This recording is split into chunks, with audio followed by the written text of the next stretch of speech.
À l'heure de sa passion, Jésus lui-même a prié, afin que tous soient un.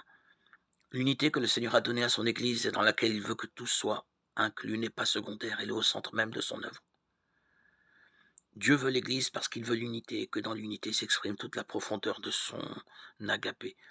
En effet, cette unité donnée par l'Esprit Saint ne consiste pas seulement dans le rassemblement de personnes qui s'ajoutent l'une à l'autre. C'est une unité constituée par les liens de la profession de foi, du baptême, de la communion.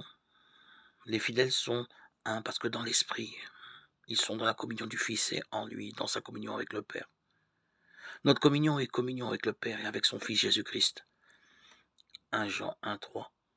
La communion des chrétiens n'est donc pas autre chose que la manifestation en eux de la grâce par laquelle Dieu les fait participer à sa propre communion, qui est sa vie éternelle.